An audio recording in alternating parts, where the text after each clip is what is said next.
Ibu, Kepala UPTD SD Negeri Kecil Sayusu, Bapak Rahayu, yang saya hormati, sekaligus beliau adalah calon guru penggerak angkatan 11 yang saya dampingi, Bapak Ibu guru serta anak-anakku yang saya banggakan dan saya cintai.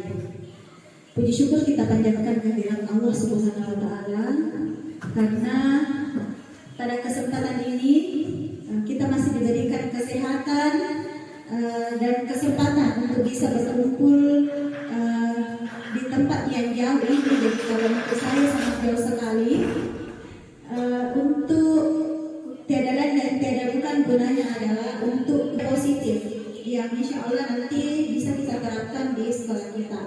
Jadi sekolah kita boleh jauh dari ibu kota kabupaten, tapi semangat dan motivasinya tidak boleh jauh dilampaui oleh orang-orang atau sekolah-sekolah besar yang ada di kabupaten, yang ada di Kecamatan Tepuyo. Jadi sekolah boleh jauh dari keramaian, jauh dari kota, tapi prestasi tidak boleh jauh dilampaui oleh sekolah-sekolah yang ada di kecamatan yang ada di Kabupaten Mamuju Tengah. Seperti itu ya. Untuk mengefisienkan waktu dan tempat, saya persilakan kepada Bapak Rahayu untuk memaparkan materi hari ini.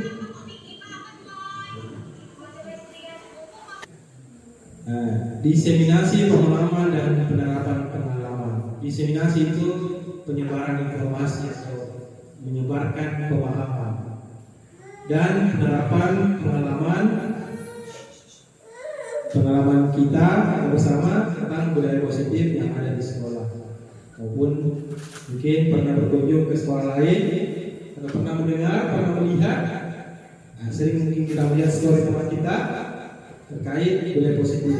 Apa itu budaya positif? Contoh sederhana yang sering kita lihat itu ada istilahnya sesama, Senin sarapan bersama, apalagi kasidah, Kamis ibadah, apalagi mungkin Bu sekarang sudah sering melihat orangnya, story-nya yang berkaitan dengan budaya positif, ya, namanya Bu Dewi kan misalnya, paling sering. Apalagi itu yang paling sering bahasanya Saraba. Ya, seperti itu ya, singkatan. Nah, itu termasuk dari budaya positif. Nah, pengertian dari budaya positif adalah merupakan perwujudan dari nilai-nilai atau keyakinan universal yang diterapkan di sekolah. Ya, nilai-nilai apa itu? Nah, nanti akan kita pelajari lebih lanjut ya. Budaya positif dapat mendorong untuk mampu berpikir, bertindak, dan mencipta sebagai proses memerdekakan dirinya sehingga murid mampu mandiri dan bertanggung jawab. Nah, konsep inti dari budaya positif itu ada 8. Nah, ini agak panjang, tapi insya Allah ini materi yang sangat menarik. Pertama adalah perubahan paradigma belajar, kemudian disiplin positif, ada nilai-nilai kebaikan, kebutuhan dasar manusia, kelima motivasi perilaku manusia, lima posisi kontrol, 7 keyakinan kelas, dan 8 segitiga restitusi. Nah, kita masuk ke pertama, pembelajaran dengan paradigma baru, pembelajaran dengan pola pikir yang baru ya, ada pola pikir yang lama, sama seperti kita ini. Dan itu sebagian besar di sini ya. Pelajaran paradigma baru adalah peralihan dari paradigma lama tentunya. Jadi kita ini dan ibu sekalian mungkin ya adalah hasil dari produk lama. Ya, produk lama itu ya contohnya ya banyak ya. Kita lihat di guru-guru kita yang dulu bagaimana caranya mengajar. Nah, itu nih paradigma yang lama. Terlambat dipukul. Ya, dikata-katai. Kamu bodoh, kamu tidak bisa ini, kamu kenapa begini? Nah, itu paradigma lama. Nah, paradigma baru nanti akan ada lanjutannya juga adalah pembelajaran dengan paradigma paradigma yang dirancang berdasarkan prinsip-prinsip pembelajaran yang terdiferensiasi. Mungkin pernah dengar, Bapak Ibu sudah pernah mendengar istilah pembelajaran berdiferensiasi. Berdiferensiasi diambil dari kata bahasa Inggris different, berbeda. Ya, pembelajaran yang berbeda, bukan berbeda apanya. Maksudnya berbeda di sini. Ya, kita mendiagnosa atau menyelidiki kebutuhan belajar anak didik kita, kemudian kita perlakukan atau berikan treatment sesuai dengan kebutuhan kita. Ya, ibarat seperti dokter. Pernah ke dokter semua toh? Nah, ke dokter itu bertanya dulu, sakit apa Pak? Ya, ada tuh dia biasa aja konsultasi. Sakit apa Pak? Apa gejalanya? Kapan kita terakhir makan? Namanya ya pertanyaannya. Nah, harusnya kita juga guru itu seperti itu. Masing-masing anak, karena masing-masing anak beda kepalanya, beda juga cara berpikirnya. Nah, kita terapkan berdasarkan diagnosa itu yang kita lakukan, yang biasa kita sebut dengan asesmen diagnostik awal. Ya, kita beri perlakuan, nanti ya kita kasih reses sesuai dengan kebutuhannya. Kita apa nih Pak? Pak ada keluhan di kepala aku. Kita kasih obat sakit perut. Ya, nah, mungkin nanti seperti itu. Akan kesana nanti kita guru-guru itu akan seperti itu cara bertindaknya atau berperilakunya ya. Kita berikan reset anak-anak sesuai dengan kebutuhan mereka. Jangan anak-anak yang apa istilahnya tadi sakit perut dikasih obat sakit kepala. Ya, nah, pasti nanti hasilnya juga akan berbeda dengan yang kita inginkan. Sehingga pembelajaran sesuai dengan kebutuhan dan tahap perkembangan peserta didik. Nah, pembelajaran paradigma baru itu berbasis intinya pada profil belajar Pancasila P5. Nah, profil belajar Pancasila itu ada dimensinya. Dimensinya ada berapa? Ada 6. Nah, ada lagunya itu yang sering terlihat, beriman dan bertakwa. Nah, ini berkebinekaan global, bergotong royong, kreatif, bernada kritis, dan mandiri. Nah, nanti masing-masing ini namanya dimensi ya. Kita tahu sering kerja rapor. Nah, ini namanya dimensi. Dimensi dari pelajaran itu ada 6 ya. 6, kemudian ada elemennya dan ada juga subelemennya. Ribet ya, itulah. Disiplin positif. Nah, kita masuk ke disiplin positif. Nah, secara etimologi atau secara arti, disiplin itu berasal dari kata Latin yang diadaptasi dari bahasa Latin, yaitu disiplina yang berarti pengajaran. Disiplin merupakan sikap dan perasaan taat dan patuh terhadap nilai-nilai yang dipercaya, merupakan tanggung jawabnya. Nah, disiplin itu, nah itu ya, memberikan keyakinan ke anak-anak. Jadi anak-anak nanti akan taat dan patuh pada keyakinan itu. Ya, disiplin positif terutama ya. Bukan disiplin yang sifatnya memaksa. Pakai baju seragam ke sekolah. Kalau tidak ada gurunya pasang baju, mungkin pakai baju terserah dia. Tapi kalau kita tanamkan keyakinan, kalau seperti ini loh. Nah, nanti ada seperti dia bahasa seperti itu. Akan memberikan keyakinan kepada anak-anak. Bukan karena terpaksa ya, atau karena takut dihukum atau takut atau diberi imbalan. Nah, nanti ada materinya. Akan kita tanamkan ke anak-anak itu nilai-nilai sehingga anak-anak meyakini itu sebagai sebuah keyakinan. Dan dari keyakinan itu mereka dimanapun mereka akan boleh begini, curi namanya. Itu langsung ingat seperti itu ya. Nah, itulah yang akan kita pelajari pada disiplin positif. Apa itu disiplin positif? Disiplin positif merupakan salah satu cara penerapan disiplin yang bertujuan untuk menumbuhkan kesadaran. Nah, intinya itu ada kesadaran. Kesadaran itu di hati dan di pikiran. Serta memberdayakan murid tanpa penghargaan, tanpa memberikan imbalan dan juga atau hukuman. Ya. Sebagai pendidik, tujuan kita adalah menciptakan murid yang memiliki disiplin diri agar mereka berperilaku mengacu pada nilai-nilai kebajikan. Nilai-nilai kebajikan universal dan memiliki motivasi intrinsik. Apa itu motivasi intrinsik? Motivasi dari dalam. Nah, nanti ada penjabarannya juga. Dalam perubahan perilaku ke arah yang lebih baik. Nilai-nilai dibagikan, khususnya yang bersifat universal atau yang umumnya. Ada nilai-nilai yang disepakati bersama, lepas dari suku bangsa, agama, bahasa maupun latar belakang. Jadi nilai-nilai yang disepakati di sini maksudnya nilai kebajikan itu yang dimaksud di sini. Jadi walaupun kita misalkan ke Amerika, ya, memukul orang itu tidak boleh. Ya, di mana-mana tidak boleh. Jujur, kejujuran, dimanapun kita berada, mau di Amerika, mau di Arab, mau di manapun, yang namanya bohong itu tidak boleh. Nah, itulah yang diyakini secara universal, secara umum. Ya, tidak boleh apa istilahnya mengganggu tetangga, mengganggu orang lain. Lintas agama, suku bangsa maupun latar belakang.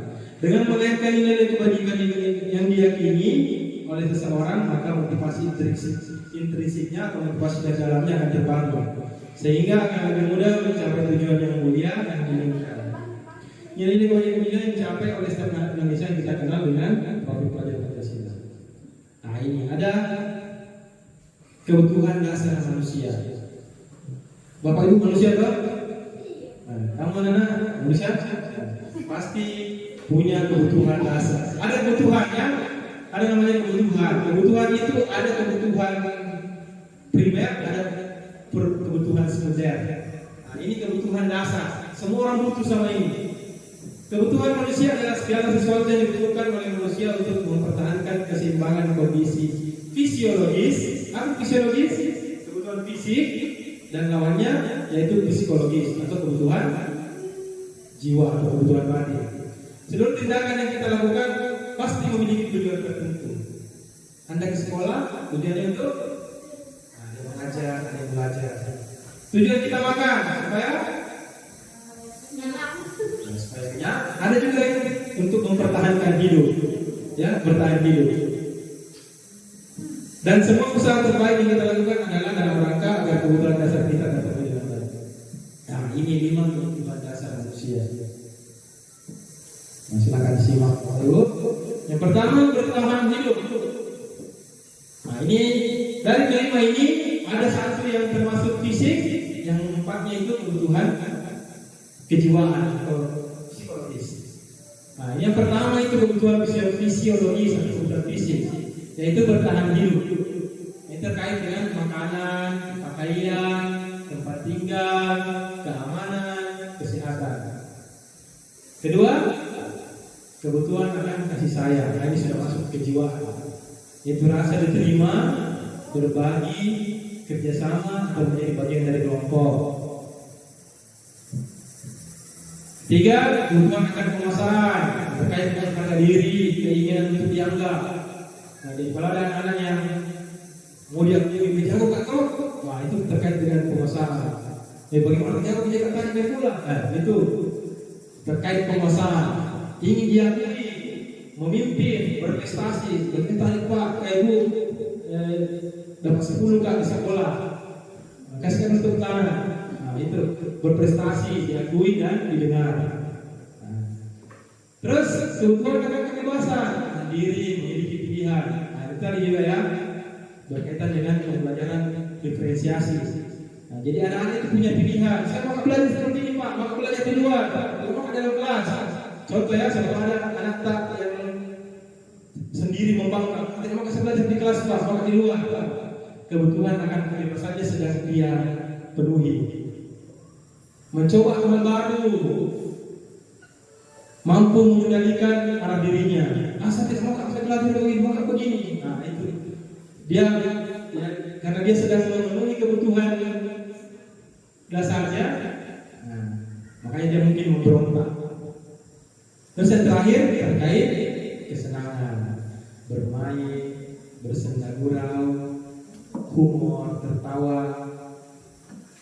Ya. Nah, jadi nanti kesimpulannya dari 5 kebutuhan ini pastikan kalau anak-anak tak melanggar aturan atau tidak mengikuti, tidak mau atau membangkang, tidak mau ikut aturan, pastikan dia sedang memenuhi 5 kebutuhan ini. Ada yang dia cari. Nah, misalkan sedang malas-malasan di kelas, tidur-tiduran. Nah, mungkin selama ini dia tidak diperhatikan. mungkin terkait dengan kebutuhan kasih sayangnya. Di rumah kurang perhatian, akhirnya pas di kelas malas-malasan, tidur-tiduran, ya. Atau selalu Pak jago nggak Pak? Nah, siapa tahu ini di rumahnya tidak pernah diakui, tidak pernah diberikan pengakuan sama orang tuanya. Makanya dia mencari pengakuan dari orang lain, dari gurunya, mungkin dari teman-temannya. Kebebasan, ya. Siapa tahu di rumah dikekang. Nah, pastikan kalau dia sekolah melakukan pemberontakan, nah berarti dia sedang memenuhi kebutuhannya akan kebebasan. Nah, sekarang kita masuk di materi motivasi perilaku manusia. Ada 3 motivasi perilaku manusia. Yang 2 dari luar, yang 1 dari dalam. 2 motivasi ekstrinsik dan 1 motivasi intrinsik. Pertama, motivasi ekstrinsik, menghindari ketidaknyamanan dan hukuman. Kedua, mendapatkan imbalan dan penghargaan dari orang lain. Ini reward and punishment, antara hukuman, pemberian imbalan dan hukuman. Nah, dia mau melakukan, maka digaji. Kenapa kau ini begitu? Takut sama ibu guru. Nah, berarti dia sedang melakukan sesuatu karena ketidaknyamanan. Nanti malah lagi Pak Guru itu galak. Nah, ketika gurunya tidak ada, pasti ada yang pinjam uang dulu karena tidak ada di Pak Guru. Di depan takut, rajin. Tiba-tiba silang intip dari jauh, malas-malasan. Karena dia melakukan sesuatu atas itu tidak menghindari ketidaknyamanan. Nah, bisa juga karena mendapatkan imbalan. Ya, Fahmi, kita rokok Fahmi, dia kasih keluar 2.000. Nah, contoh ya, contoh. Nah, mau disuruh kalau ada kasih keluar. Nah, itu kurang lebihnya. Yang 2 ini terkait dengan motivasi dari luar. Nah, yang akan kita tanamkan kepada diri kita yang terakhir ini, motivasi intrinsik, menjadi orang yang mereka inginkan dan menghargai diri sendiri dengan nilai-nilai yang mereka percaya. Nah, jadi kita menanamkan seperti ini, seperti programnya kita install di kepalanya anak-anak. Jadi dimanapun mereka berada, dimanapun mereka berada, mereka meyakini hal ini ya.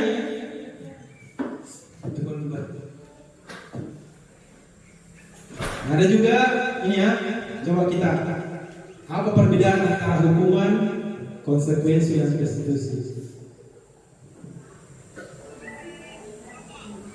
Hukuman itu tidak terencana, tiba-tiba, Pak, pukul tiba-tiba dari mana datangnya pukul langsung cubit di ini ya. Nah, itu sifatnya hukuman, tiba-tiba. Nah, bisa karena memang dia melakukan kesalahan, bisa karena memang gurunya jengkel dari sejak lahir, ya, atau ada dengan pribadinya, kau ini yang biasa. Mungkin tidak ada kesalahan yang dikasih anak-anak, tiba-tiba langsung dipukul. Mungkin karena dari rumahnya dia masalahnya, bawa ke sekolah. Nah, murid tidak tahu apa yang akan terjadi, tidak dilibatkan. Tiba-tiba saja tidak ditanya, tidak pakai konfirmasi. Kenapa kau berbuat begitu? Langsung tiba-tiba saja dipukul. Kenapa? Diam kau ini. Belum dikasih kesempatan bicara, tidak dilibatkan. Bersifat satu arah, pemberian bersifat satu arah. Cuma dia saja yang ngomong sendiri. Kenapa saya mau bicara? Tidak ada kesempatan bicara. Nah, terus hukumannya bisa berupa fisik, bisa berupa psikis. Nah, ini yang lebih parah dari psikis. Ya. Kalau fisik mungkin pukul selesai. Kalau psikis, apalagi menggunakan verbal, bodoh memang kau. Nanti terpatri atau tersimpan di kepalanya. Kalau bodoh betul nggak mungkin kayak ini. Ya, dan itu akan membekas sampai berbekas sampai jangka panjang ya. Konsekuensi, kalau konsekuensi itu terencana, disepakati. Mirip-mirip dengan hukuman ini, tapi konsekuensi itu terencana, disepakati. Ya, ada aturan. Kalau kamu mau sampah sembarangan, bayar sekian. Kamu tidak pakai baju ini, kamu keliling lapangan berapa kali. Nah, jadi anak ketika tahu pukul kainnya, saya belajar, aku mungkin tidak ada pikir. Terus murid tetap juga tidak nyaman, sama saja, tetap tidak nyaman. Sikap guru selalu memonitor murid jauh, salah. Nah, selalu memperlihatkan mata terangnya ya dari jauh. Oh itu bagus sekali jadi pukul. Itu bedanya antara hukuman dan konsekuensi, mirip-mirip tapi ada satu yang terencana, ada yang tidak terencana. Dan kita akan beranjak ke restitusinya akan kita terapkan di sekolah kita, yaitu proses menciptakan kondisi bagi murid untuk memperbaiki kesalahannya. Kemudian proses kolaborasi yang mengajarkan murid untuk mencari solusinya sendiri. Ya, kita kasih kesempatan anak. Bagaimana cara untuk perbaiki apa yang akan kamu lakukan? Misalkan terlambat ke sekolah atau mungkin tidak pakai sepatu. Akhirnya, apa yang kamu lakukan untuk memperbaiki kesalahannya? Jadi anak-anak itu dikasih kesempatan untuk memperbaiki kesalahannya sendiri secara mandiri. Tapi kita tanyakan dulu, apa aturannya kalau begini? Apa keyakinan kita selama di kelas? Apa kesepakatan kelas kita? Ini Pak. Nanti setelah itu memberikan kesempatan ke anak-anak untuk memperbaiki kesalahannya sendiri. Nah, ini ada 5 posisi kontrol atau posisi pengendalian guru terhadap murid. Pertama sebagai penghukum, kedua sebagai pembuat merasa bersalah, 3 sebagai teman, 4 sebagai pemantau, 5 sebagai manajer. Yang mana kira-kira paling sering kita perankan di kelas atau di sekolah kita? Ada yang berpendapat? Silakan, ada yang berpendapat. Coba refleksi diri juga, awas diri. Kira-kira saya sering di mana? Tidak ada masalah kalau kita sebagai apa? Nah itu yang akan kita perbaiki nanti. Pak Ben? Hah? Nah, silakan bicara Pak Ben. Mana dulunya? Oh ini Pak Ben.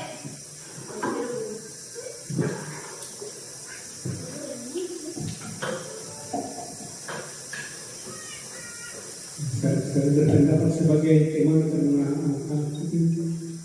saya dianggap sebagai anak sendiri. Ada lagi Pak Ben? Oke, Pak Ben katanya sering di posisi sebagai teman, sama nongkrong. Ayo kita nongkrong di warkop. Ya, saya juga sering di posisi ini. Jauh dulu sebelum ya masih dasar pengetahuan saya tentang keguruan. Kita sering jadi teman. Tapi kekurangannya ini sebagai teman. Ya, kadang kita kalau terlanjur berteman sama anak-anak, nanti kita istilahnya di pada tuan. Anak kami bisa aja. Kau guru mau gimana? Nah ini posisi teman, ini posisi tengah-tengah. Dari yang paling merah sampai ke yang paling hijau. Kalau Gus Karmin sering di posisi mana? Teman. Hah? Posisi teman. Betul seperti itu ada. Wih, tidak ada. Barney sering di posisi mana? Bisa aja pemantau. Ada ciri-cirinya nanti. Ya. Kalau kita oke, mantap. Posisi yang apa istilahnya kalau dulu kita, kalau kami dulu kuliah ya dosen killer.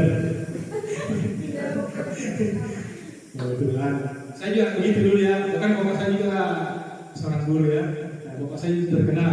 Di sekolahnya itu ada ini juga, ada apa istilahnya, ada identiknya masing-masing guru. Oh kalau Pak ini tukang anu kayak gini. Kalau bapak saya itu terkenal dengan ini. Tarik apa namanya ini, campang. Ya. Ya itu terpatri terus, bahkan ada yang jadi teman saya tanyakan biasanya, dulu bapakku bagaimana? Oh, kamu bapakku begini, bukan begini. Oh belum masuk di sekolah, kejar dia lupa, kejar mungkin.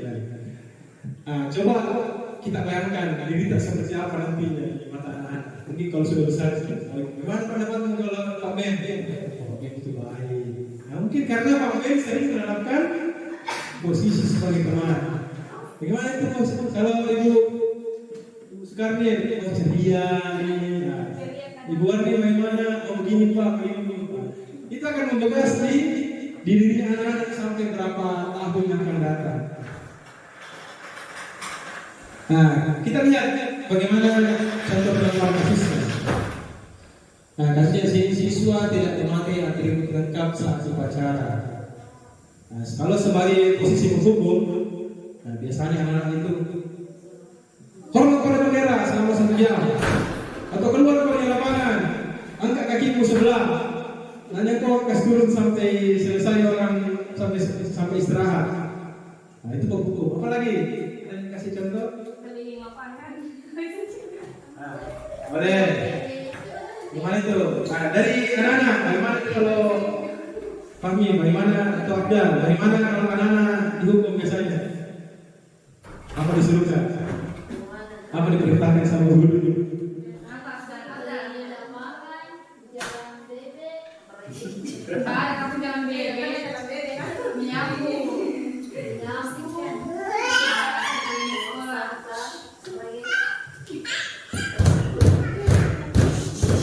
Ini ya, posisi menghukum seperti itu. Sifatnya menghukum. Membuat rasa bersalah. Nah, biasanya ungkapan yang sering muncul itu, berapa kali ibu harus kasih tahu kok, kau itu selalu bikin kecewa gitu. Akhirnya kasihan ini. Memang saya ini tidak ada guna-gunanya hidup di dunia ini. Ya, merasa bersalah terus teringat sampai di rumah. Hari nangis ibu di sekolah. Memang saya ini orang yang tidak, orang yang paling nakal di bumi ini. Merasa bersalah, membuat anak merasa bersalah, bahkan ketika telah meninggalkan sekolah. Ya, bodoh memang kau ini. Bodoh memang kayak ini. Tapi di rumah dimana lagi sama bapaknya sama mamanya. Gimana kalau ini bisa hidup gue? Nah, merasa bersalah. Ya. Kalau teman,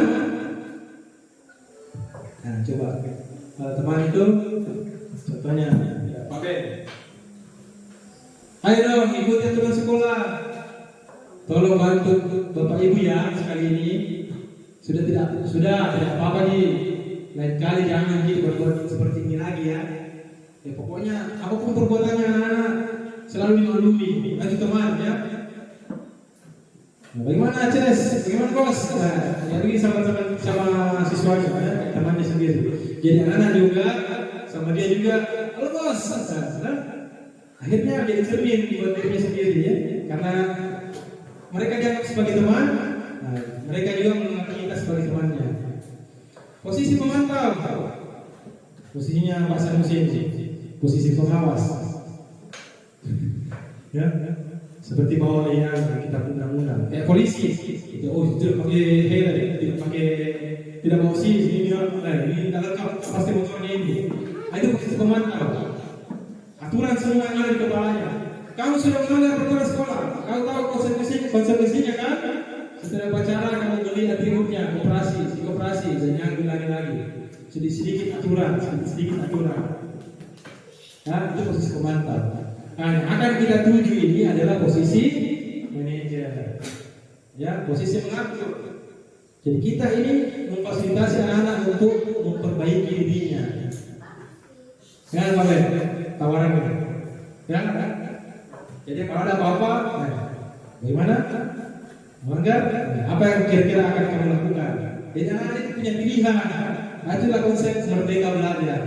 Memerdekakan anak-anak dari paksaan, ancaman, hukuman, atau bahkan imbalan. Ya, yang seperti ini kata-kata yang muncul. Wajar kalau kamu salah. Distabilkan dulu keadaannya kalau dia sedang salah. Anak-anak itu siapapun orangnya, bukan cuma anak kita ya. Coba bayangkan kalau orang baru pulang dari kerja, capek, tiba-tiba dimaki-maki, ya, bodoh memang kau ini. Ya. Tugas manajer itu ketika anak-anak sedang dalam posisi bersalah adalah menstabilkan keadaannya. Wajarlah kalau kamu salah. Bagaimana kira-kira kamu akan memperbaiki kesalahanmu? Jadi anak-anak bernalar kritis, ya. Anak-anak itu berpikir apa yang bagus kira-kira dilakukan. Nah, kalau anak-anak terbiasa seperti itu, nah, mereka akan terbiasa memperbaiki, terbiasa mandiri menyelesaikan masalahnya. Ya, bukan memanjakan anak-anak, jadi kita membiasakan anak-anak untuk memperbaiki kesalahannya sendiri. Nah, coba ini ada pertanyaan. Posisi apakah aku? Anak 5 atau 5 posisi kontrol. Kira-kira kalau dia gurunya atau ibu gurunya berkata seperti ini posisi apa? Ibu kecewa sekali sama kamu. Posisi sebagai apa? Posisi sebagai apa kira-kira? Apa? Apa benar? Ya, membuat merasa bersalah. Ya, kecewa nggak sama kamu. Oke, kali ini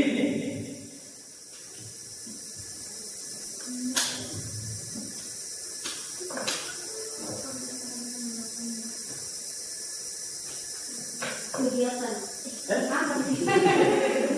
Kenapa nih? tangan ada. Sudah berani. Ayo, gurunya jangan mengalah. Kira-kira dari lima tadi nih, di mana dia? Posisi apa? Ya, sebagai apa? Hukum kah? Merasa bersalah kah? Teman kah? Atau yang memantau? Komentar. Bukan. Satu lagi tadi Pak, apa itu? Penghukum, membuat merasa bersalah. Teman, pemantau, manajer. Manajer. Hah? Memantau. Pemantau. Nah, ciri-cirinya kalau menghukum, nah, dia menyakiti, menghardik secara fisik maupun psikis. Kalau sebagai apa? Ya, sebagai pembuat rasa bersalah. Anak-anak itu selalu dibuat apa? Merasa tidak enak, tidak nyaman. Kalau teman, ya bergaul dengan teman. Kalau pemantau, selalu aturan saja yang ada di kepalanya. Kalau manajer, nah dia memperbaiki kesalahan dengan memberi kesempatan anak-anak untuk memperbaiki kesalahannya. Jadi kira-kira ini apa? Kamu tidak pernah benar melakukan. Siapa kira yang lain? Tapi coba satu aliran yang berbeda. Kamu tidak pernah benar melakukan. Kira-kira sebagai apa? Pemhukum. Apa tadi? Teman. Pemantau dan penghukum karena misalkan kalau penghukum kan biasanya mentong kau tidak pernah benar apa yang melakukan. Jadi penghukum. Apa? Ya, benar sekali Bu. Ya. Jadi kalau pakai penekanan, kamu itu tidak pernah benar apa melakukan. Ya, jadi hubungan ya hukum. Menghukum anak itu tidak harus dengan fisik, tapi bisa juga secara verbal, secara kata. Kau main kalau anak ini terbincangnya di main, kamu itu tidak pernah benar rencana mau aku bikin. Lebih parah daripada membuat merasa bersalah. Ya, kalau membuat merasa bersalah, bodoh kali berarti atau tidak ada yang membacus puji. Mungkin lama-lama akan sering waktu berjalan akan terwakil. Tapi coba kalau kita pakai bahasa begini dengan penekanan atau intonasi yang lebih sadis, kamu tidak becus memang kalau kerja, ya. Penghukum ya, menghukum secara kata-kata. Nah, kali ini Manajer apa untuk menyelesaikan apa tadi satu lagi? Manajer teman. Pemantau, teman, manajer, merasa bersalah, Iya, penghukum. manajer. ya betul sekali ya, oke. Ya, berikan kesempatan anak-anak untuk menyelesaikan masalah. Bagaimana cara menyelesaikan ini masalah? Nah, jadi anak-anak dalam posisi manajer kita tidak tidak memanjakan anak-anak, tapi memberi kesempatan anak-anak untuk berkembang secara mandiri.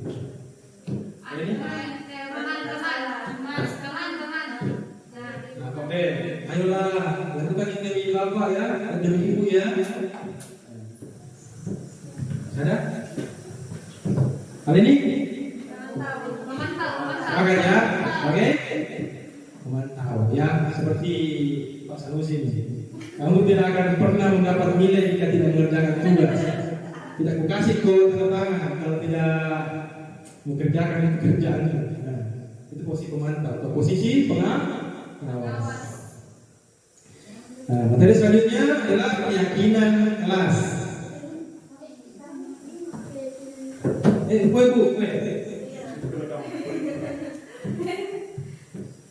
Oke, sambil dinikmati Bapak Ibu. Yang lain juga ya. Ambil Bapak. Keyakinan kelas. Apa adanya. Keyakinan kelas. Apa itu keyakinan kelas?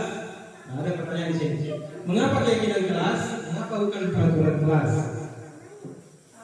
Karena kalau keyakinan kelas itu sebenarnya lebih apa ya, dengan siswa, sedangkan kalau peraturan kelas itu lebih mengarah ke pemaksaan, sedikit pemaksaan bahwa harus, kalau misalkan memang peraturan berarti harus dilakukan wajib, kalau tidak berarti akan mendapatkan sanksi atau hukuman.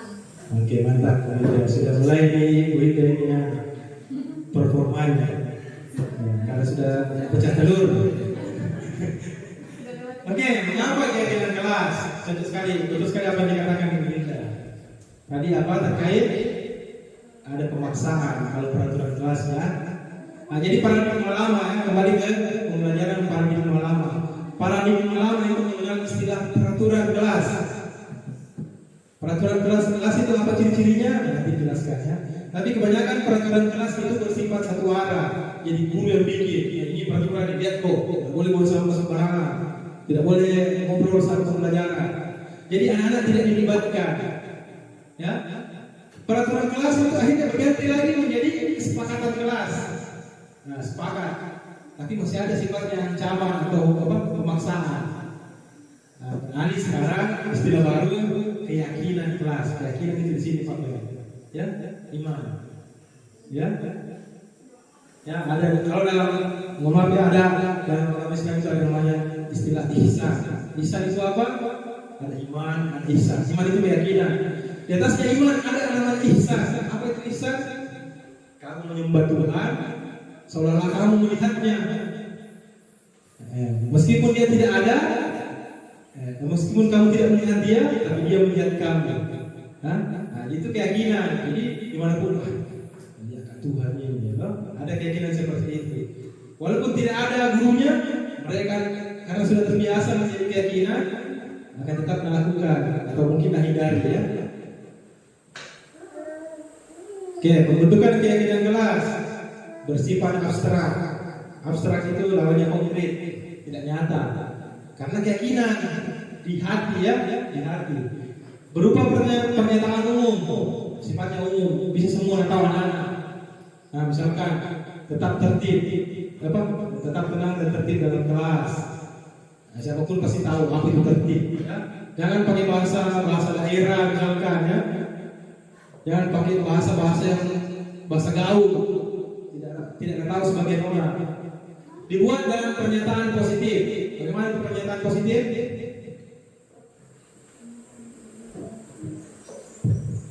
Ya, namanya positif ya. Negatif. Contoh, biasanya kita buat keyakinan kelas. Jangan ribut dalam kelas. Kita ganti bahasanya dengan tetap tenang selama proses belajar berlangsung. Jangan buang sampah, peliharaan buang sampah. Nah, kita gunakan buang sampah pada tempatnya. Ya. Jangan ganggu, berarti dengan tidak apa? Ya begitulah. Singkat, padat, agar ringan. Jangan kita pakai bahasa-bahasa terlalu panjang juga, satu paragraf. Nah, peraturan yang bakal lagi ada skripsi. Ya, singkat padat agar ringan. Sesuaikan dengan kondisi kelas dan sekolah agar mudah diterapkan. Nah, jangan kita terlalu muluk-muluk, biasa saja. Sesuaikan dengan kondisi di sekolah. Yang kita bikin peraturan yang tidak mudah diterapkan di sekolah. Terus yang paling penting, semua warga kelas atau sekolah dilibatkan. Oke? Nah, selanjutnya ini materi terakhir, ada namanya segitiga restitusi. Nah, tadi kita sudah baca tadi ada hukuman, ada konsekuensi, ada restitusi. Restitusi ini kalau bahasa mudah ya, bahasa gampang itu apa ini kayak recovery, perbaiki keadaan, ya. Contoh kalau ada dikenal dalam kepolisian ya, ada namanya istilahnya restitusi, ada juga istilahnya justice kolaboratif. Bagaimana itu maksudnya restitusi? Misalkan ya, contoh ada orang baku tonjok, misalkan Fahmi sama siapa nih? Sama Sudah, ya. Restitusi itu adalah menamaikan keduanya. Kalau sudah damai keduanya, tidak usah dibawa ke kantor polisi. Ya, dan seperti kita, ya sudah Sudah damai orangnya sudah damai masih mau dipenjarakan. Nah, tidak ya. Kalau restitusi itu kalau sudah damai ya kita perbaiki secara bersama-sama. Suatu proses dialog yang dijalankan guru agar dapat menghasilkan murid yang mandiri dan bertanggung jawab. Nah, intinya restitusi itu menghasilkan murid yang mandiri bertanggung jawab. Nah, itu ada segitiga restitusi dari hijau, kemudian ke kuning, kemudian ke merah. Menstabilkan identitas. Jadi anak itu kalau bersalah dia merasa identitasnya gagal, bukan sukses. Misalkan berantem dari 2 orang, kita panggil dulu, kita panggil baik-baik, kita pisahkan, kita tanya baik-baik, ya. Stabil dulu keadaannya, langsung memang kau ini, bukan memang ini, memang bapak juga itu begitu dulu, ya. Ya situ, ya sering saya dapatkan begitu dulu makan bapak saya itu begitu ya. Anaknya bersalah, disinggung lagi bapaknya dulu karena dia muridnya. Bapakmu juga itu nakal dulu waktu sekolah. Sering saya dapat dulu bapakku gitu kecil. Ya. Nah, anak-anak kasihan ya, sudah lewat masanya bapaknya. Anaknya juga dipersalahkan. Lagi dulu, tanyakan. Sampaikan dulu keadaannya.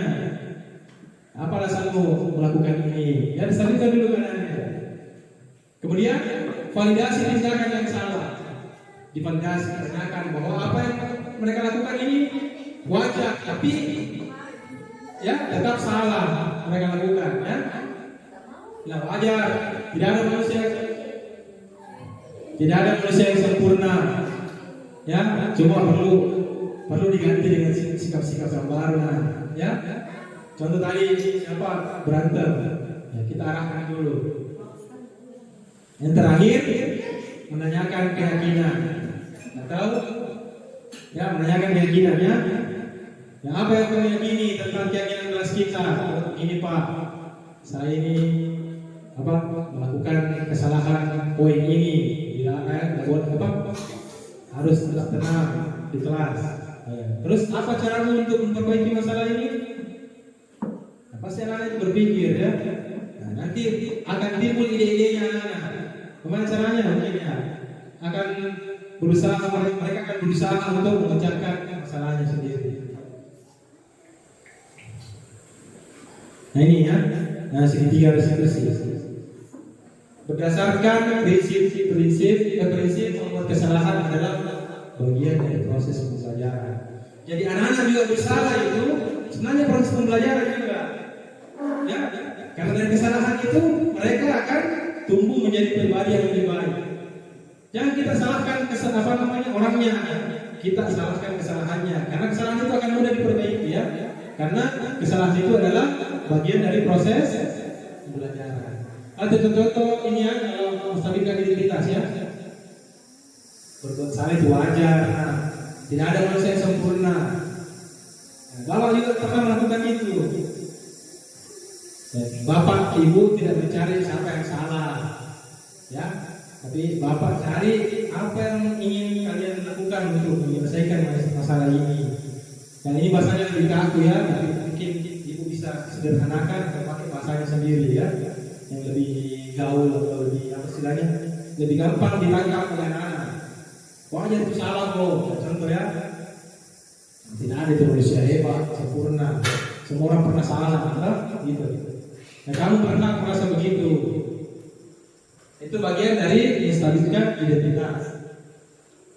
Validasi tindakan yang salah. Nah, berdasarkan prinsip setiap perilaku berupaya memenuhi suatu kebutuhan tertentu. Masih kita ingat itu 5 kebutuhan dasar manusia?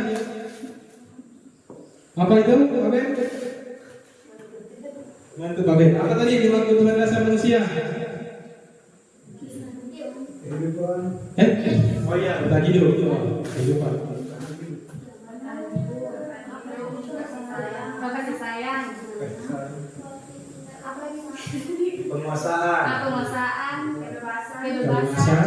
Satu pi, apa tadi itu satu?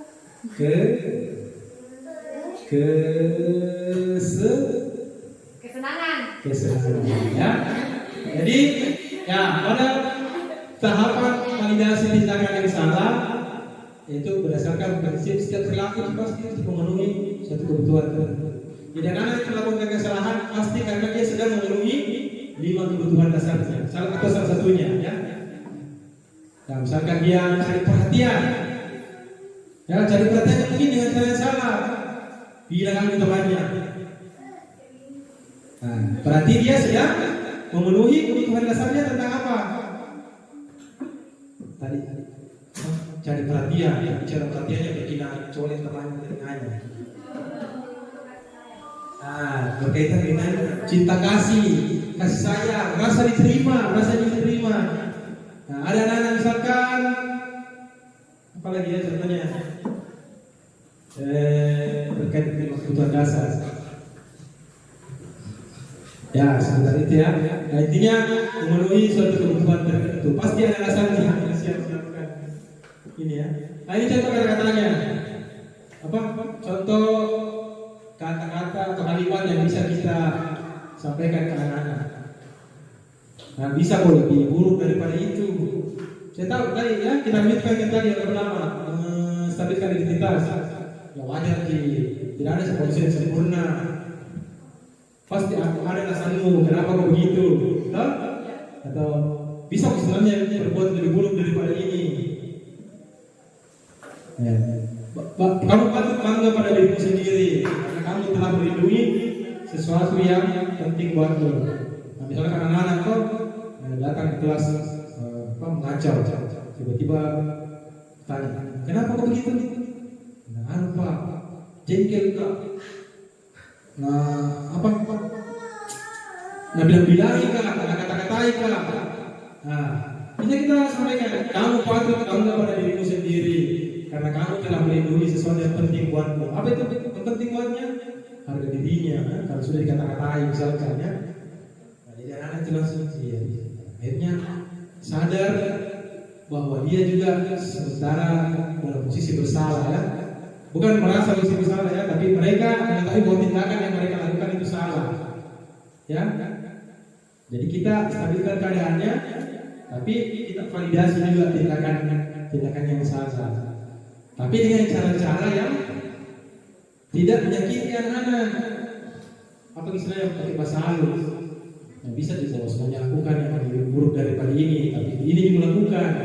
Nah, secara langsung kan kita menyampaikan ke dia bahwa yang lakukan ini buruk, tapi dia bisa melakukan yang lebih buruk daripada ini, seandainya dia tidak menahan diri. Jadi patut diapresiasi juga, patut dipuji-puji anak-anak. Terakhir, menanyakan keyakinan. Berdasarkan prinsip teori kontrol bahwa pada dasarnya kita termotivasi secara intrinsik, motivasi berjalan. Nah, sudah distabilkan keadaannya, sudah juga dipastikan bahwa tindakannya juga salah. Nah, terakhir kita tegakkan keyakinan kita. Apa sebenarnya keyakinanmu tentang kelas kita? Atau apa keyakinan kelas kita yang kamu melanggar? Nah, misalkan sudah kita tulis di dalam kelas keyakinan kelas, nah, dia melanggar salah satunya. Kita tanyakan kembali, apa keyakinan kelas yang kamu melanggar? Wah, lupa membuang sampah sembarangan. Kita bisa tambahkan lagi kadang-kadang lain. Ini kayak apa? Seperti apa gambaran kelas yang menurutmu bagus, seperti dia? Atau mau jadi seperti apa? Tapi bukan dengan caranya ya. Kamu mau jadi seperti apa? Kayak mana-mana. Mau jadi apa? Bukan begitu ya. Sebenarnya mau jadi apa? Mau jadi polisi pak. Polisi itu disiplin. Tidak terlambat waktu. Misalkan boleh terlambat ya. Mau jadi apa nak? Mau jadi dokter. Di dokter itu lalu dia rajin, rapi bajunya. Polisi juga begitu ya. Nah, kita belajar seperti itu. Jadi dia ada bayangan juga. Nah, selanjutnya bisa kita sampaikan juga tadi apa namanya? Nah, apa yang akan kamu lakukan untuk menyelesaikan masalah ini? Jadi anak-anak diberi kesempatan untuk membela diri, maksudnya kasih kesempatan membela diri. Selanjutnya dikasih kesempatan untuk memperbaiki kesalahannya secara mandiri, secara sendiri. Oke, kita sampai di ujung acara. Ngantuk? Nah, ya. Nah, sekarang kita masuk ke penutup. Dalam penerapan budaya positif, hendaknya guru memiliki kompetensi profesional, kepribadian, dan sosial yang baik, di mana guru mampu merefleksi dirinya. Refleksi itu mau sendiri, sanggup mengevaluasi dirinya sendiri, sadar diri. Dalam posisi kontrol apa saat ini? Ya tadi itu ya, ada dalam posisi kontrol itu kita ditekankan posisi manajer. Tapi kita juga tidak menutup kemungkinan juga kita mesti turun juga sebagai teman. Ya, kita kasih kesempatan anak-anak memperbaiki dirinya sebagai manajer. Tapi kalau anak itu perlu juga diperlakukan sebagai teman, dengar keluh kesahnya ya. Tapi jangan terbiasa di situ Pak B, ya. Jadi terbiasa sebagai penghukum, yang kita terbiasa sebagai teman, ya. Supaya kita tidak dikenal, ini guru killer, guru nakal lah istilahnya, guru tukang hukum itu guru. Padahal mungkin kita sudah berbeda sekarang daripada zaman dulu ya. Tapi anak-anak mungkin sampai sekarang masih kenal guru itu. Kita sudah jauh berbeda. Nah, apa kita turun sekali-kali jadi penghukum, sekali-kali ya, jangan terus-terusan. Bagaimana perjalanan dirinya sebagai sebagai manajer yang menuntun murid-muridnya menjadi insan yang mandiri, merdeka dan bertanggung jawab. Oke, sampai sini ada pertanyaan, Bapak Ibu. Udah malam juga. Oke, terima kasih. Mungkin itu dari saya. Lebih dan kurang dimaafkan. Akhir kalam, wabillahi taufiq wal hidayah. Assalamualaikum warahmatullahi wabarakatuh. Dan saya kembalikan kepada penanya. Baik, demikian pemaparan visi guru penggerak dan prakarsa perubahan serta budaya positif dari Bapak Rahim. Sebenarnya saya cukup memberikan sedikit penguatan saja karena tadi sudah sangat lengkap sekali, lengkap dengan contoh-contohnya, bahkan sampai siswa kita ini yang luar biasa sudah banyak menangkap juga, bahkan dia sudah bisa membedakan mana posisi kontrol sebagai manajer, mana yang sebagai pembuat rasa bersalah. Dia menebaknya dengan sangat tepat. Dia menjawab bahwa kalau ada kecewa berarti itu adalah pembuat rasa bersalah. Bahkan sampai bisa menebak ini posisi kontrolnya murni penghukum. Jadi luar biasa arti pemaparan dari Bapak Rahim karena anak-anak sudah bisa. Kalau anak-anak saja sudah bisa fokus, orang tua juga pasti lebih bisa fokus lagi karena memang sudah punya dasar yang kuat sebagai seorang guru. Jadi tadi sudah lengkap sekali contoh-contoh yang diberikan oleh Pak Rahim. Jadi kalau ada yang mau ditanyakan bisa langsung bertanya lagi kalau ada yang kurang dipahami. Saya cukup menambahkan saja bahwa tadi ada keyakinan kelas. Jadi tidak sebaiknya sebelum kita melakukan proses restitusi, segitiga restitusi yang tadi itu, sebaiknya kita memang sudah memiliki atau sudah menyusun keyakinan kelas di kelas masing-masing. Jadi mungkin Bapak wali kelas juga, ya jadi Bapak yang wali kelas bisa masing-masing di kelasnya menyusun dulu keyakinan kelas. Jadi keyakinan kelas itu dari siswa, oleh siswa dan untuk siswa. Jadi kan cuma ada pemilu ya dari rakyat untuk rakyat oleh rakyat bukan. Keyakinan kelas juga adalah dari siswa untuk siswa dan oleh siswa. Kenapa? Karena ide-idenya itu untuk memenuhi kebutuhan siswa yang ditanya. Nah, kalau belajar di kelas Pak yang nyamannya bagaimana? Kita tanyakan apa yang dia butuhkan supaya dia nyaman belajar di kelas. Setelah mereka, Bu, bagaimana kalau anak-anakku agak lemah? Dia ditanya begitu bingung, apa betul tapi bingung sendiri. Boleh kita kasih pertanyaan penanti. Pertanyaan penanti itu contohnya begini kalau misalnya belajar terus banyak sampah bertebaran, kita suka atau tidak?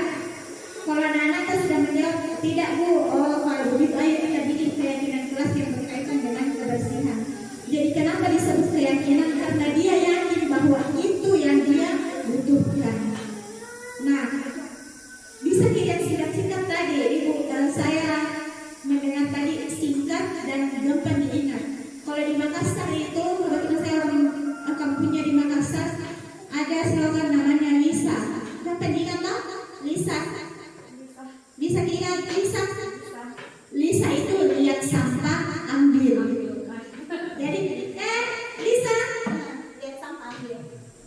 Jadi itu saya, kalau saya masuk kelas itu karena saya bikin keyakinan kelas, walaupun saya guru mata pelajaran tetap saya berlakukan dengan saya kita bikin keyakinan kelas. Bu, saya sukanya kalau kelas bersih. Oke, kita pakai slogan Lisa, kalau itu sudah bilang Lisa. Jadi kalau saya masuk di kelas itu saya bilang sambil mengakses tapi lirik-lirik ada sampah kertas saya sebut saja, padahal ada namanya Lisa di situ. Saya sebut saja Lisa. Mau anak-anakku langsung aku bawa keluar. Tapi ya jadi Lisa lihat sampah ambil. Jadi boleh nih bikin sama anak-anak yang kreatif yang nggak pernah ingat anak-anak tak. Nah, jadi keyakinan kelas itu tidak boleh menggunakan kalimat positif kayak peraturan ya. Jangan buang sampah sembarangan, tidak boleh. Jadi tidak ada kata negatif di dalam susunan keyakinan kelas itu. Sepakat lagi sama Bapak Rahim tadi mengatakan bahwa keyakinan kelas itu tidak perlu sampai banyak sekali ke bawah, tapi tidak bisa diterapkan.